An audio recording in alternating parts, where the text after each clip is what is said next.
yet another day and another opportunity, another chance which He has given unto us. This unmerited favor, this grace.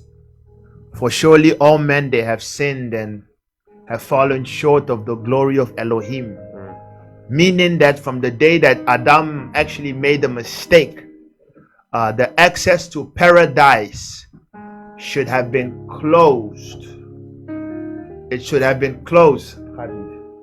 It should have been closed for him and all his descendants.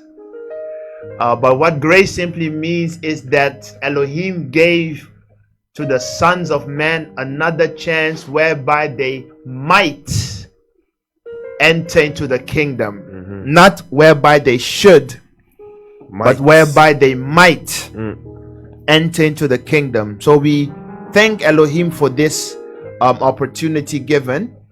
As it is our custom, we greet you all in the Hebrew tongue of Shalom, which means may you become whole, may you be made perfect, may you be found lacking nothing and lacking no one or anything. For sin took away a lot from us. When this man by the name of Adam transgressed the very essence or the Zoe of Elohim, that the living Ruach inside of men was slowly taken away. That is why Genesis 6 said, Elohim said, my Ruach, Spirit, or my living essence, or my Zoe, will not always strive with men, for that he is flesh. Nevertheless, his days will be shortened. He said unto men, he said, the day that you will eat of this tree, surely in that day you will die. But men are like, but why did Adam become 900 something? Elohim lied not, for he is not man that he should lie, nor the son of man that he will repent.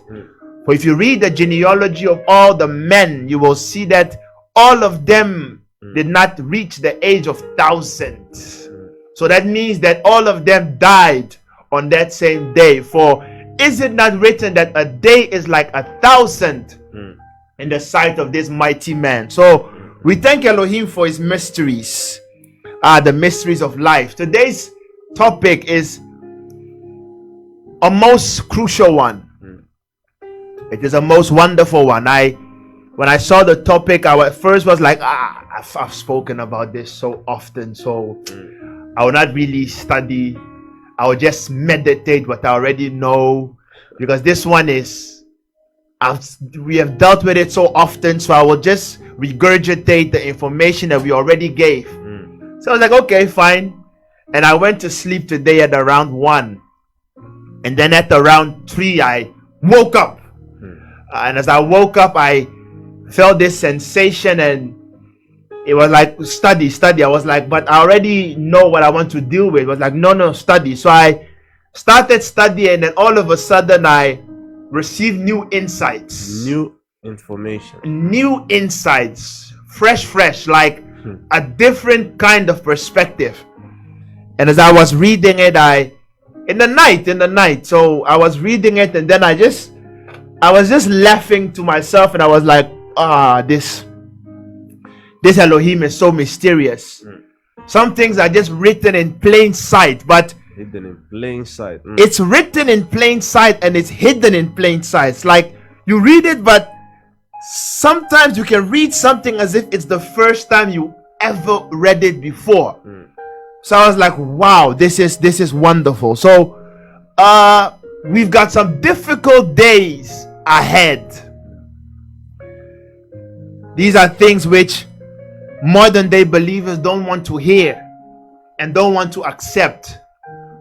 We've got some difficult days ahead. It's as if modern day Christians, especially those that are found in Europe, are allergic to the word hardship, are allergic to the word difficulty, tribulation, and are allergic to the word tribulation. I remember years ago I was speaking to a brother of mine, and We were talking about tribulation, and all of a sudden, as I was about to dive deep, he cut me short and he was like, but we don't have to stress about these things because we will be raptured My goodness. before it happens. What a doctrine. And I was like, wow. So many believe that we will not suffer. No sweat. This is the type of mindset that many of us have. That is why we don't want to discipline ourselves, because we are of the opinion, we are of the impression that we will not suffer. But the Bible says, Yeshua said, I am the vine and ye are the branches. He said, I am the vine, I am the roots, I'm the essence of your essence, and ye are the branches. He said, but look at what they have done to me. A man that know no sin, a man that has never insulted anyone, a man who slept with no man's wife, a man who slept with no wife at all, a man who blasphemed not, who lied not, a man who knew no sin. Look at how they crucified me. He said, what do you think they will do with you? You simple mortals, acquainted with sin. He said, in this world you will what? You shall have Trouble. tribulation. He said, in this world you shall have tribulation. You So shall my dear brothers and sisters, he did not say maybe, peradventure. He said, in this world you must suffer. So if the Messiah said that, then as Shaul said in the book of Colossians, he said, who bewitched you? You are so soon taken Shaul away. said, who bamboozled you? He said, who misled you? He said, I fear that even as the serpent beguiled Eve, so also ye are so soon removed from the simplicity of the gospel. The gospel is simple. Why is it simple? Because you all must put in your mind that, hey, suffering is our cup. If you have this in your mind that suffering is our cup, and we must drink of the cup of suffering. Because if pastors, educated men with PhDs and doctors of the word, as they call themselves, can wear fancy suits, have big stomach, and they can take on a microphone and say we will be raptured before the tribulation, then let me ask you something. Can that pastor say the same thing to the Christians that are dying in Nigeria, that are being beheaded by Boko Haram? Can he say that to them with a straight face and say, don't you worry guys, we will all be raptured away very soon and we will not suffer? Can he do that? Can these wonderful Europeans and their doctrines, which they base simply on Europe alone, can they go to Syria? Can they go to the Middle East? Can they go to Sudan, to Yemen? Can they go to Saudi Arabia, the seat of the dragon of the desert? Can they go there, wear a fancy suit, and tell the Christians that are hiding there, that are suffering there, who believe in the Elohim of Israel, can they go to them and say, guys, don't worry, God loves you so much, and he said you will not suffer, for by the blowing of the trumpet he will send forth his archangel and he will deliver you all? He can't say that, because they are suffering. To them the great tribulation has been from ever since, and will continue until ever since. Many of them there in Nigeria, many of them in Yemen, in Saudi Arabia, many of them even in Israel as we speak, whatsoever countries they are outside of Europe, many of them in Indonesia, in China, in India. To them, they live in the great tribulation every day, every day. Every day they are suffering. They have to hide their Bibles when they are going to the Bible. They have to hide their Bibles when they are going to their secret assemblies, because the government will not allow it. Some don't have a Bible. They have to share their Bible. They have ripped it in pieces.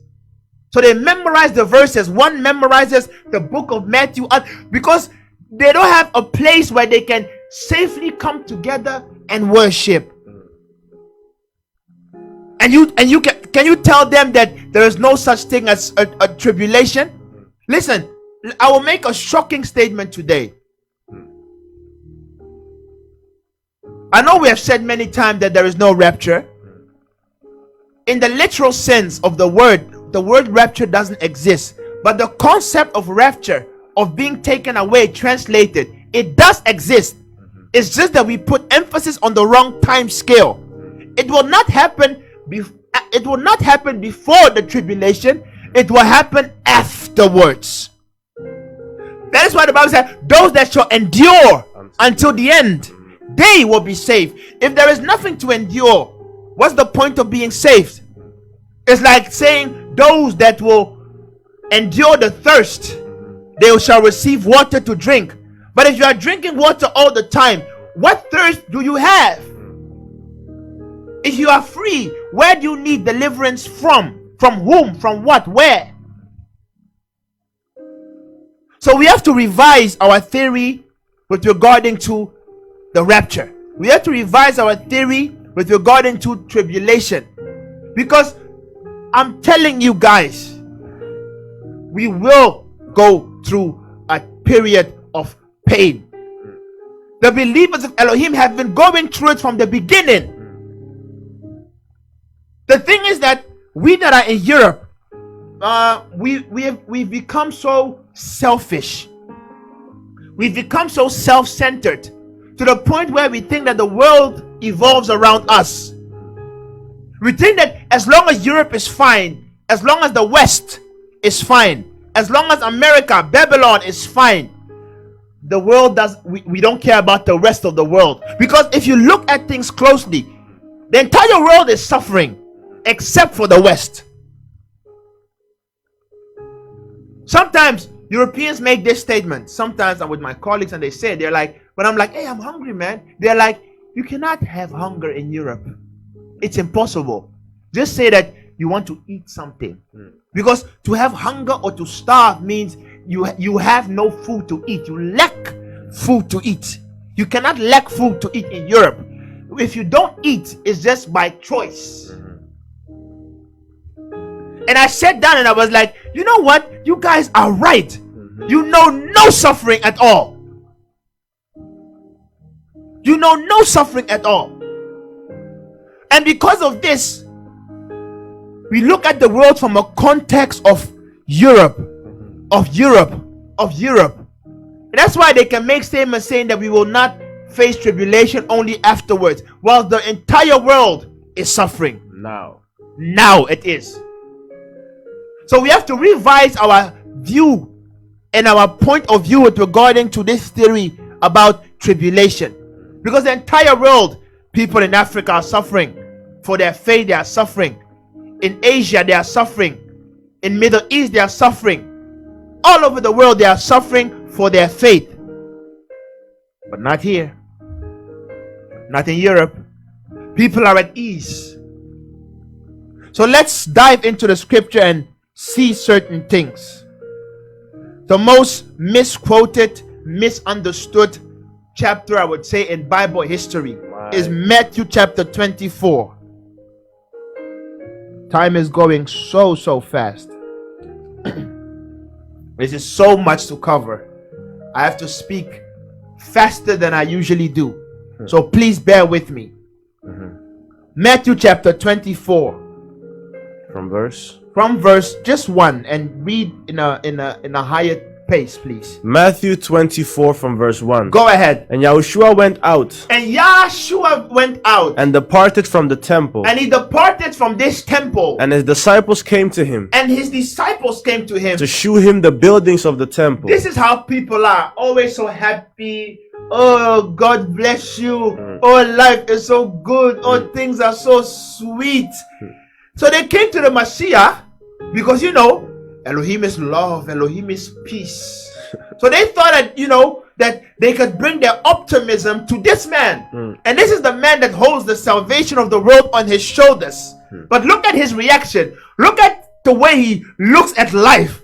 Look at the way he reasons. When they came to him and they were showing him the temples, they were like, this great temple was built by our great King Solomon, whom God blessed.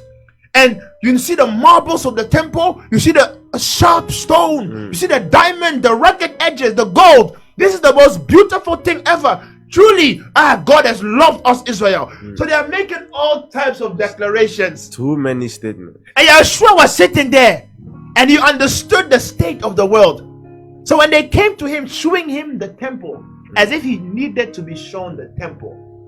So they began to show him, you see this, you see this, you see this. What was his reaction? And Yahushua said unto them, and then Yeshua looked at them and he said, see ye not all these things? Do you see all this thing that you are talking about? All these things that you are glorifying? Verily I say unto you, What did he say? there shall not be left here one stone upon another. What a negative man, this guy. That's what they would say today. If Yeshua was roaming the earth today, he would have even less followers than he did in the days of old. My goodness. We would look at him as a negative. If you are realistic, people say you are negative. Mr. Negative. They're like, why is this guy so negative?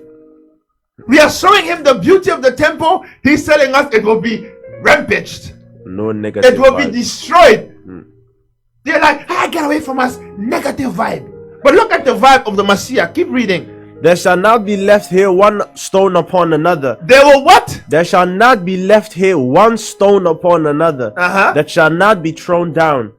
Wow. And as he sat upon the Mount of Olives, the disciples came unto him privately. Then the disciples, when he made this shocking statement, the disciples could not question him further because there are people around. So they held their peace and they were moved to their core. And they waited until they were alone privately. They came to him and they said, but tell us. But Master, we don't understand your logic. What's wrong with you?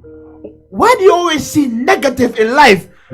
Please explain what you meant. And they said, tell us. They said, tell us. When shall these things be? When shall it be that the temple will be destroyed and there shall not be left one stone upon the other? First question. Second, and what shall be the sign of thy coming? And what shall be the sign of your return? And Third, of the end of the world? So they asked him 3 questions. So when you read the whole of Matthew 24, he is answering the 3 questions, but not in a logical order. So when you take things out of context in Matthew 24, not all goes into chronological order. So he's answering 3 questions. He's answering the question, when will the temple be destroyed? He's answering the question, when shall his return be? And he's answering the question, when shall be the end of the world? There's Matthew chapter 20 and 4. And now what was his response? Verse 4. And Yahushua answered and said unto them, And Yahushua answered and said, take heed that no man deceive you. Which stands to reason that as far as this subject is concerned,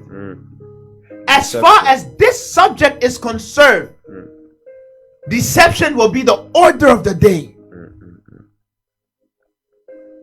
So that's why the very first thing he says is warning. He said, okay, of all the 3 things you ask, be careful, because men of doctrine will mess you up. Bible school doctors. The Pharisees and the Sadducees, they will mess you up. These PhDs, doctors of honors and philosophy, they will mess you up. They will try to put in their logic and reason to answer these 3 things. But be ye careful. Be ye careful. Be ye careful. When they are saying, hey, don't worry about troubles and tribulation to come. Don't worry. You just keep praying, believe your God. And before the bombs will drop, he will rapture you. Be careful. Be careful. If Yeshua suffered and went through all the pain, if all the children of Israel went to suffer. Listen, look at the logical order of things. The children of Israel, they went through slavery. And after they went through slavery for 430 years, that's not the end. After that, they had to go through the desert for 40 years. Right. And then they entered into the promised land. Why did Elohim not rapture them from Egypt to the promised land? But he let them go through the desert first. Suffer. Why didn't he do that? It's because he was trying to tell us something. He was trying to teach us a lesson. He said, in this world, you will have tribulation. In this world, you will know suffering. But he that endures until the end, the same shall be saved. But let me dive a bit further into why many don't believe that we have difficult days ahead.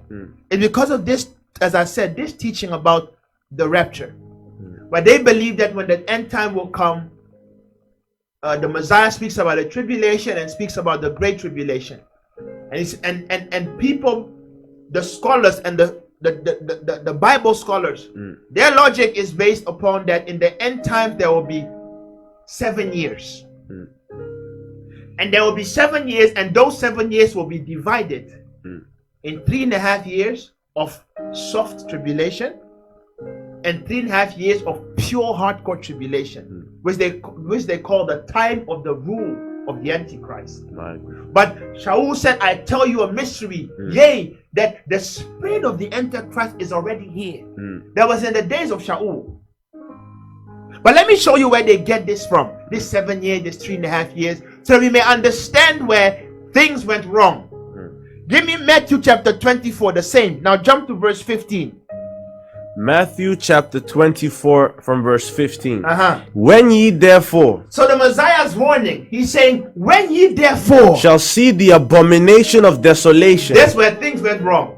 That's why you cannot trust European scholars to explain to you the Bible, because they will try to hide their place in history. My goodness. Not knowing that their place in history, it is in plain sight for all to see. Yeshua said, when ye shall see the abomination of desolation. The abomination of desolation. Spoken of by Daniel the prophet. So for us to understand the abomination of desolation, he's referring us to whom? Daniel the prophet. He's referring us to Daniel. There is no statement in the New Testament which you ought to take if there is no reference of the Old. You should never trust that. So what Daniel verse was he speaking of? Give me the book of Daniel. So when you see the desolation or the abomination of desolation spoken of by Daniel the prophet, stand in the set apart place, stand in the holy place. Whoso read it, let him understand. Why are they putting that between brackets? Whoso read it, let him understand. Because this is a great point of revelation. He who opens this door and enters will never come back the same. So whoso read it, let him understand. So Daniel chapter 11 verse 3 starts from there. Daniel 11 from verse 3. And a mighty king shall stand up. And a mighty king will stand up. That shall rule with great dominion. That will rule with great dominion. And do according to his will. And do according to his will. Now the students of prophecy understand that this mighty king is Alexander of Macedonia. Or Alexander the Greek. Or Alexander the Great. He will arise and he will have dominion over the coast of the sea and the breadth of the land and the wide of the land. He will rule all things under the sun. And when he shall stand up, and when he will stand up, his kingdom shall be broken. When it shall be in the peak of his height of his power, he will die. And shall be divided. His kingdom shall be broken. So he will die at a young age. When he's at the peak of his power, he will die due to a disease. Due to the disease of I cannot enter there. So when he will die due to a sex orientated disease, the curse of the homosexuals, what will then happen is his kingdom will be broken and divided under 4 generals. The students of prophecy, they know this.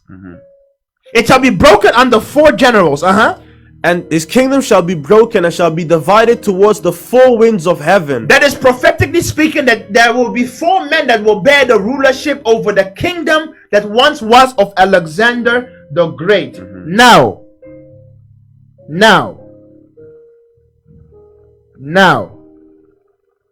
give me the same Daniel and jump to verse 30.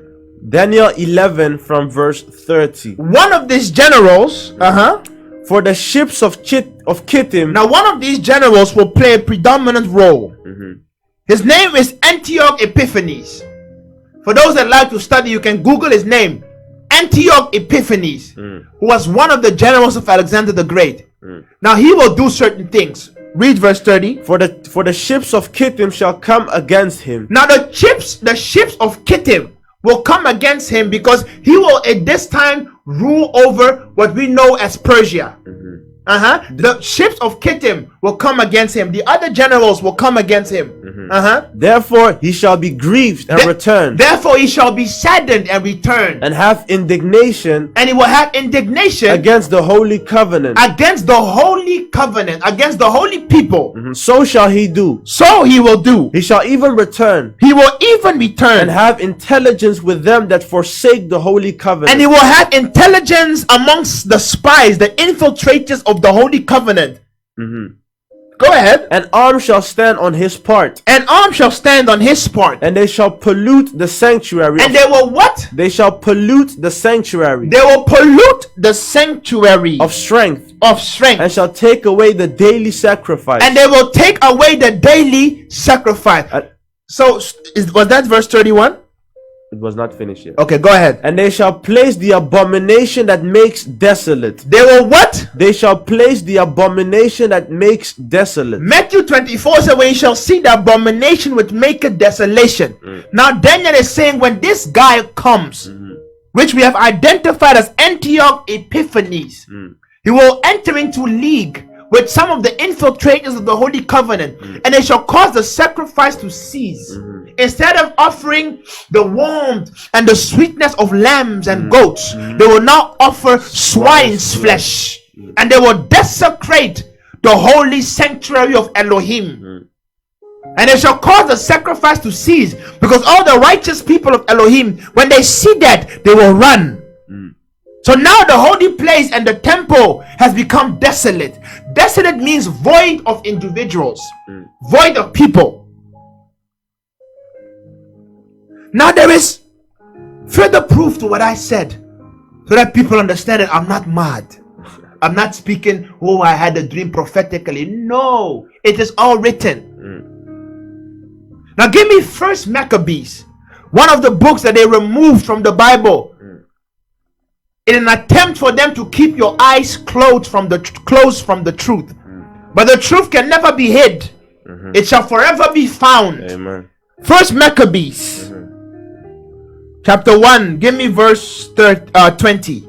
Read a bit fast, 20 until 30. So with tempo, just read, the people understand what you're reading. Go ahead. First Maccabees chapter 1 from verse 20. Go ahead. And after that Antiochus had smitten Egypt. I said Antioch Epiphanes. This is the same Antioch that Maccabees have identified. After he smote Egypt. Go ahead. He returned again in the 143rd year. Yes, sir. And went up against Israel and Jerusalem with a great multitude. And he will go against the holy people. Go ahead. And he entered proudly into the sanctuary. Yes, sir. And took away the golden altar. Go ahead. And the candlesticks of light. And all the vessels thereof. And the table of the shewbread. And the pouring of vessels. The vials and the censers of gold. And the veil. And the crown and the golden ornaments that were before the temple. Go ahead. All which he polluted. All which he pulled off.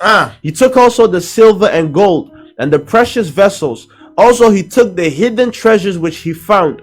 And when he had taken all away, he went into his own land, having made a great massacre. Wow. And spoken very proudly. Therefore there was a great mourning in Israel, in every place where they were, so that the princes and elders mourned, the virgins and young men were made feeble, and the beauty of women was changed. Which verse is that? Verse 27. Go ahead. Every bridegroom took up lamentation, and she that sat in the marriage chamber was in heaviness. The land also was moved for the inhabitants thereof, and all the house of Jacob was covered with confusion. Wow. And after 2 years fully expired, the king sent his chief collector of tribute unto the cities of Judah, who came unto Jerusalem with a great multitude, and spake peaceable words unto them, but all was deceit. For when they had given him credence, he fell suddenly upon the city, and smote it very sore, and destroyed much people of Israel. And when he had taken the spoils of the city, he set it on fire, Wow. and pulled down the houses and walls thereof on every side.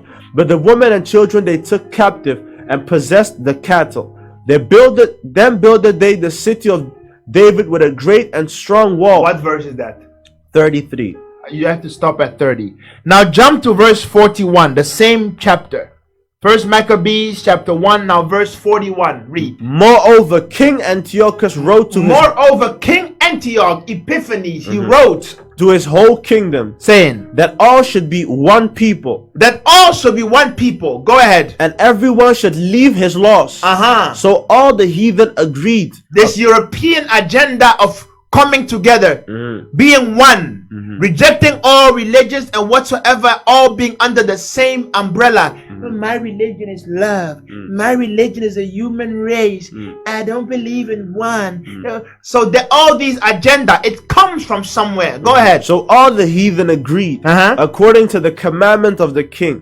Yea, many also of the Israelites consented to this religion, and sacrificed unto idols, and profaned the Sabbath. For the king had sent letters by messengers unto Jerusalem and the cities of Judah, Go ahead. that they should follow the strange laws of the land, and forbid burnt offerings, And forbid burnt offerings and sacrifice, and drink offerings go ahead. in the temple, In the temple. that they should profane the Sabbaths and festival days, and pollute the sanctuary and holy people, set up altars and groves, and chapels of idols, and sacrifice swine's flesh. Are you reading what I'm reading? So he forbade the sacrificing of holy things. He took away the holy things from the temple, leaving the temple empty and poor. And after that, he was not yet finished. He said, I need to do much more. Much more Yeah, than I need to abound more in wickedness and sin. Let him sin. Let him continue to sin. So he then began to take shrines. And he then began to take statues and idols, and he placed them in the courts of Elohim. If you read history, it will say that he took the statues of their Olympian gods, whom we know as Zeus, and he erected an altar unto Zeus in the altar of the living Elohim. So unto Elohim there is an abomination. That is why Daniel calls it, and Yeshua called it, the abomination which maketh desolation. So this is now what you understand. Now when you read Matthew 24, now you understand what he's talking about. Nice. He's now saying, when you shall see the Greeks under the rulership of Antioch Epiphanes enter into the holy kingdom of Elohim, they will disperse and scatter the people like a sheep that has no shepherd. And afterwards they will try to thwart the laws of Elohim. They will take away of the holy things, and they will put in there of their abominable things, offering swine's flesh unto the Olympian god Zeus. It's an abomination. But now you understand who ushered it in. It was the Greeks, which then were taken over by the Romans. They took over the world.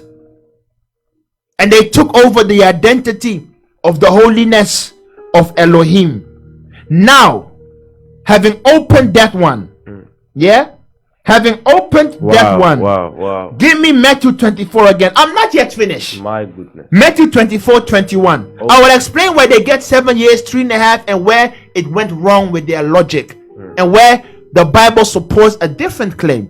Matthew 24.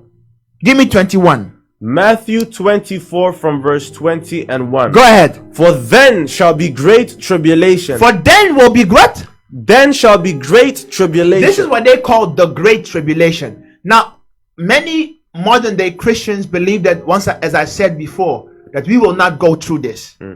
But there is no biblical claim to support this.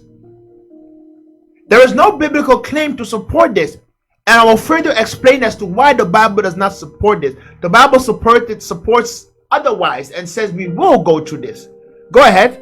For then shall be great tribulation. For then will be great tribulation. Such as was not since the beginning of the world. Such as was not since the beginning of the world. Unto this time. Unto this time. No, nor ever shall be. No, nor ever shall be. Now, where does Yahushua get this statement from? As we said, everything said in the New Testament must be supported by the Old. Now, let's see another prophet who said the exact same thing. Jeremiah chapter 30. From verse 4. The same statement Yahushua made. Now Jeremiah is making it. But now Jeremiah is giving us more context, more backbone, more meat to the soup.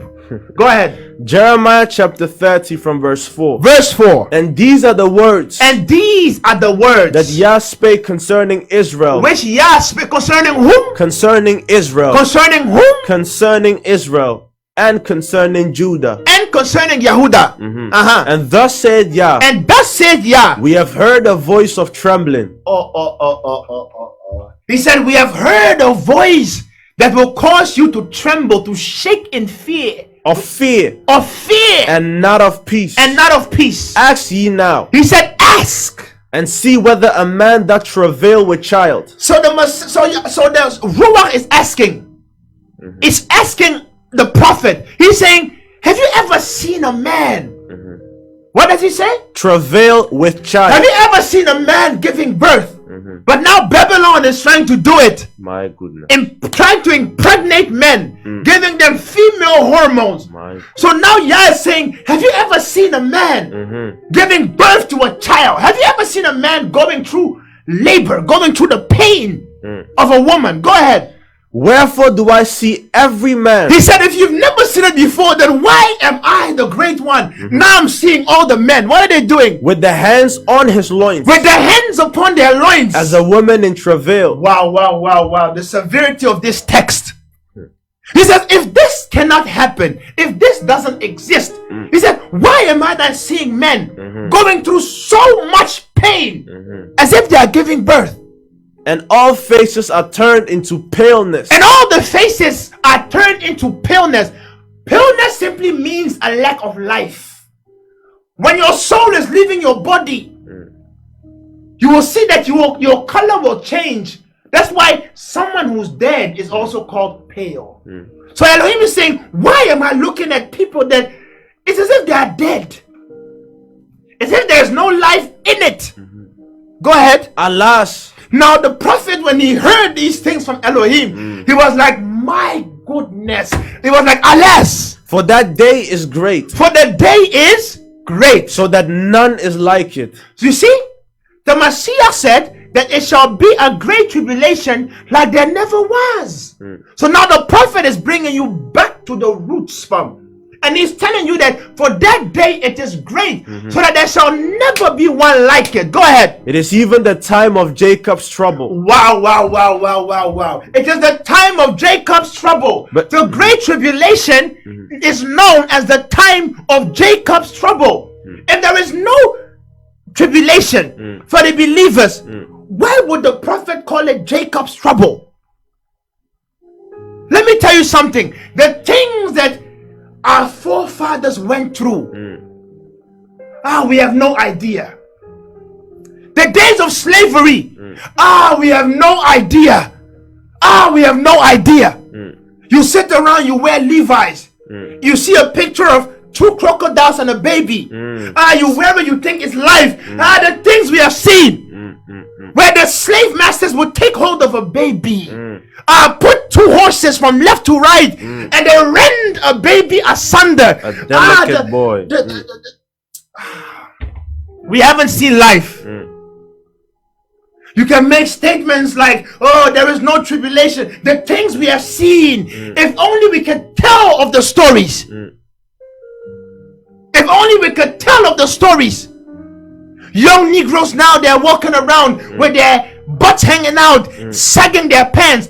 They don't know that comes from the doctrine or from the it comes from a European concept of bucking the boys, where European male would have such a inconsumable appetite that they will have intercourse with men by force, and after they do it, they will then lower the pants as a sign that you have been bucked.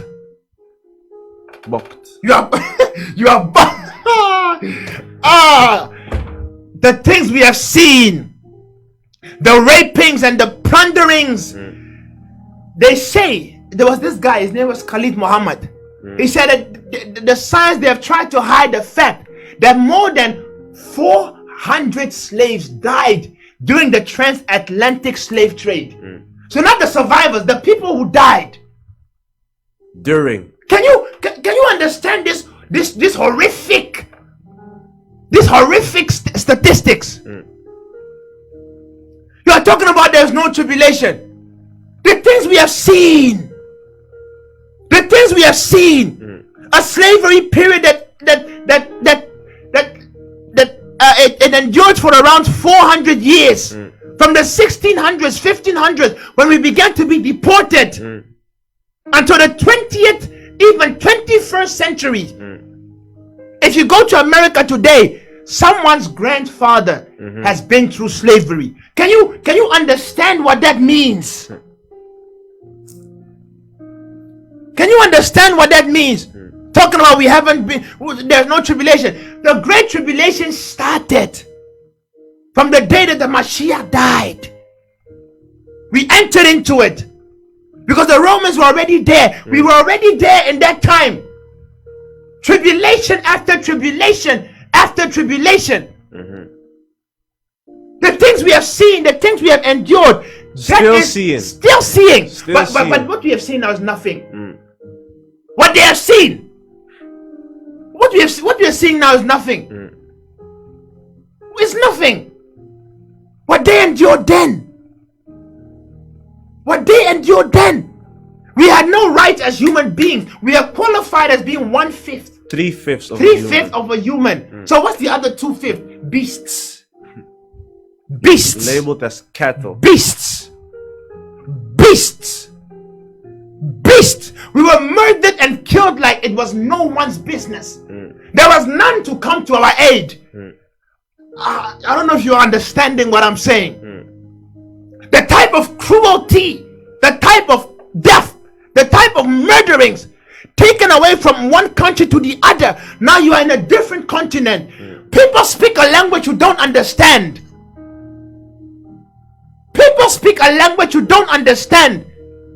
You are being killed and butchered all around you. No one is coming to your aid. You are used to warm time, summer. You come to a place, it's winter time. No one will give you a coat to wear. So the elements are against you. Nature is against you. People are against you. The beasts of the field are against you. Pestilences and sickness and diseases which you knew not when you were in the shores of Africa. This is the type of life that people went through. You're talking about, that's what the Great Tribulation was. But now let me come back because of time. Too much. Because of time. Now, where do people get this fact? Yeah, because what they say in the gatherings is that the Christians will be raptured. They will have no tribulation. But what they say is that the Israelites will go to tribulation. The Christians, they literally say that. They say the Christians, right, of the New Testament, they will be raptured away. And after they were raptured away, then God, he will send Moses. And he will send Elijah. And then Moses and Elijah, they will walk to Israel, to Jerusalem. Now that is now. And when they will walk to Jerusalem, which is now Jerusalem today, they will begin to preach. And as they begin to preach, the government will then be against them and they will kill them. And as they will kill them, after 3.5 days that they are lying dead on the streets, then Elohim will revive them and it will enter into heaven, and then the people will believe. That is the logic, the teachings that they are giving. But first of all, you have to understand that before I break this down is, if they themselves are already acknowledging that Israelites will go through the rapture, but the Christians will not, then you are already in a bad place, because if you know that you are an Israelite, you already understand that they themselves acknowledge that Israelites will go to tribulation. That's one. The second point, right? The second point is they themselves that still believe in this pre-tribulation rapture. If you read that same Matthew, Yeshua said, give me verse 29 of the same Matthew. Matthew 24 from verse 20 and 9. What does he say? Immediately after the tribulation. So when he's saying after the tribulation, this means the rapture has already occurred. The rapture has already taken place. According to their doctrine. According to their teaching. But now look at this contradiction. Continue reading. Immediately after the tribulation. Immediately after the tribulation. Of go ahead. those days. Of those days. Shall the sun be darkened. The sun will be darkened. And the moon shall not give her light. The moon will not give her light. And the stars shall fall from heaven. And the stars, they will fall from heaven. And the powers of the heavens shall be shaken. And the powers of the Shamayim will be shaken, moved. And then shall appear which means nuclear weapons and bombings. Go ahead. And then shall appear the sign of the Son of Man in heaven. And then will appear the sign. When will be the sign of thy coming? Then will appear the sign of the Son of Man in the heavens. Go ahead. And then shall all the tribes of the earth mourn. Then will what? Then shall all the tribes of the earth mourn. Then will all the tribes of the earth mourn. And when they talk about these tribes now, they're talking about the sinners that were left behind. Go ahead. And they shall see the Son of Man coming. And they will see the Son of Man coming, because now he's coming with judgment. Go ahead. In the clouds of heaven. In the clouds of heaven. With power and great glory. With power and great glory. Go ahead. And he shall send his angels. Now listen. Now, after all these things, he will now send his angels with a great sound of a trumpet. With the sound of a trumpet. And they shall gather together. And they will gather together whom? His elect. What? They will gather together whom? His elect. But why? Were they not raptured? But they were raptured. So how will he then send angels to gather together his elects? Who shall be left behind? Because they are raptured. So there should be no elect anymore.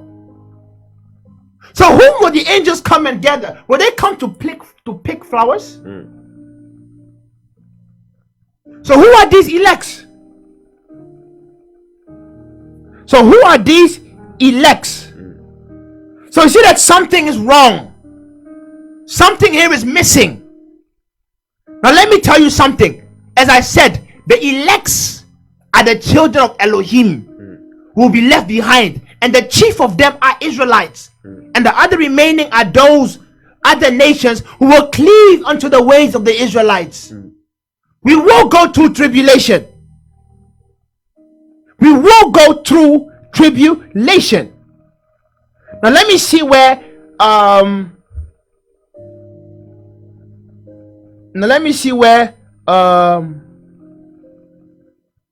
they had this 3 years from and whatsoever. Oh, 5 minutes. What a time. Okay, where do they get this teaching from? Where do they get this teaching from? Give me the book of Daniel. Okay, the brother said please read on till verse 35. Now continue reading then. Okay. Matthew 24. And I finished 31, so now I'm reading verse 32. Go ahead. Now learn a parable of the fig tree. Now ye learn a parable of the fig tree. When his branch is yet tender. When his branch is yet tender. And puts forth leaves. And he puts forth leaves. Ye know that summer is nigh. Ye understand that behold, summer is coming. So likewise ye. When ye shall see all these things. Know that it is near. Even at the the doors. Verily I say unto you, For verily I say unto you, this generation shall not pass. this generation will not pass. So Until- the generation that will see the coming of the Son of Man, those that shall see the coming of the Son of Man, because when he shall come with clouds, and all eyes shall see him. When he will come, he will once send his elects or angels to gather the elects. But when he also comes, it's those of the Mashiach, or them that were living in righteousness, who died before that time. He will come with them. That's why Shaul said, not all of us will die in Corinthians, but some of us will be changed in the twinkle of an eye. Revelation 20 calls this the first resurrection. So continue reading. Verily I say unto you, this generation shall not pass This generation shall not pass until all these things be fulfilled. Then the brother is saying, which generation? As I said, the generation which nakedly shall behold and see the coming of the Son of Man at his second coming. That generation will not pass. Why will they not pass? Because out of that generation, as I said, those that are living in righteousness, they will not die. They will be changed in the twinkle of an eye. As written in Corinthians. As written in Corinthians. Their body shall take away immortality or shall take away mortality and put on immortality. For that will usher in, because the return of the Son of Man will usher in the end of the Gentile dominion, and it will usher in the beginning of the 1,000-year kingdom. That generation will not die. The righteous ones, they will enter into the 1,000-year kingdom, rule over the earth supreme. After that 1,000-year kingdom, then the curtains will be brought down and judgment day will begin. And judgment day will begin. For the sake of time, I was not even able to touch Daniel. And how they get 7 years. So he's saying that generation could last for eternity. Yes, brother. I think give me Revelation 20 so that the brother may understand. We bless Elohim for his mercies and his spoken words.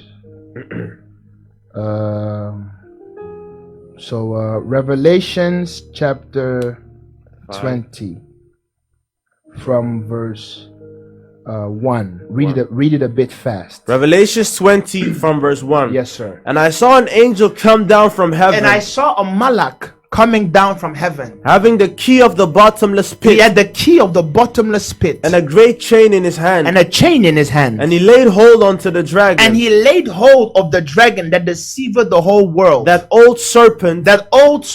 Which is the devil. Which is the accuser of the brethren. And he bound him 1,000 years. Why? Because when the Mashiach is coming, there can be no peace for 1,000 years as long as the serpent is roaming around. So when the Mashiach is coming, the angel is gathering the elect, the other angel is bounding or binding that serpent. So all ye nowadays believers saying, I bind you, Shaitan, you are binding yourself. You cannot bind him. He's already bound for a predestined time, not by your voice. So you will bind him for 1,000 years. Go ahead. And cast him in the bottomless pit. And he will cast him in the bottomless pit. And shut him up. For how long? And set us.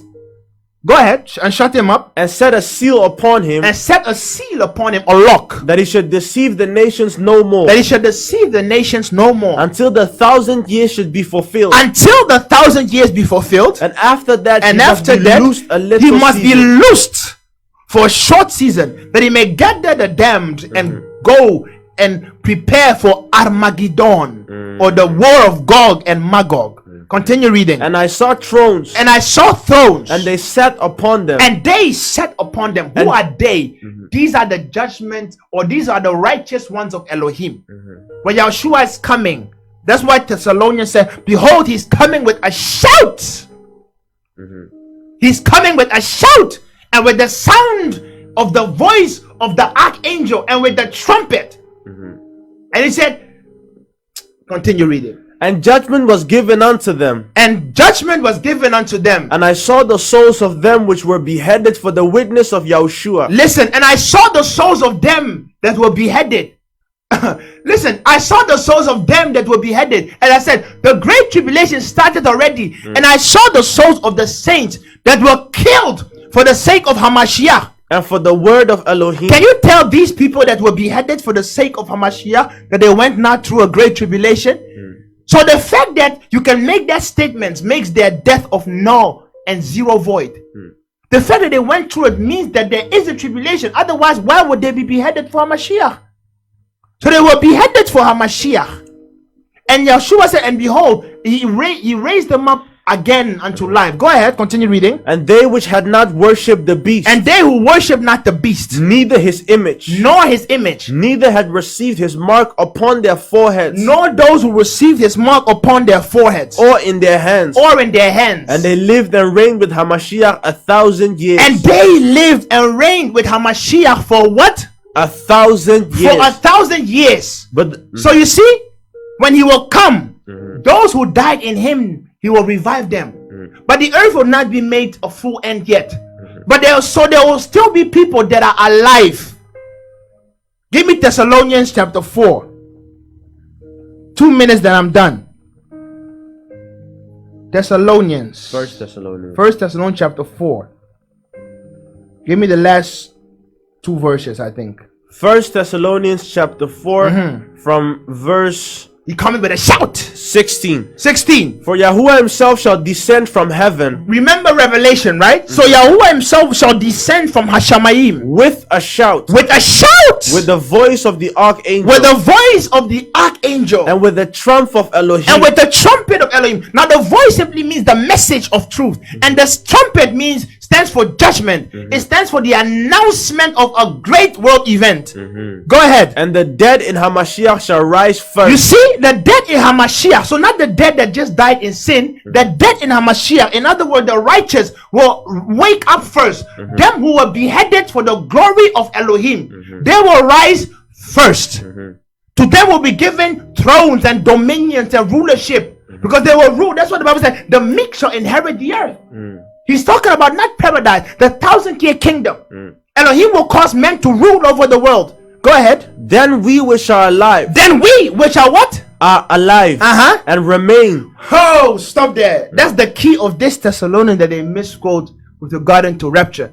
He said those that are alive and what? Remain. And what? Remain. And what? Remain. And what? Remain. What does remain mean? To stay.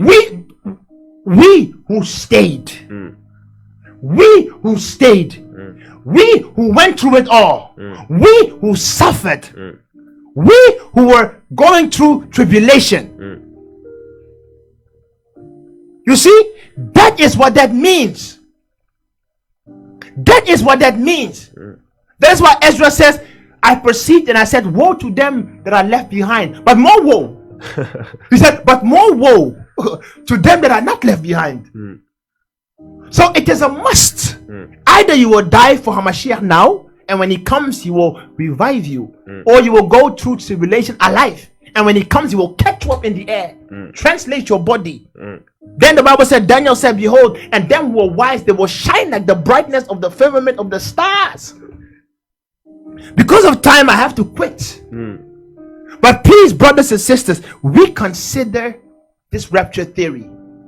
There is much to break down, much to cover. But just understand that the believers in Nigeria, in Sudan, in Saudi Arabia, they are going through great tribulations. Our forefathers during the times of slavery, they went through great tribulation.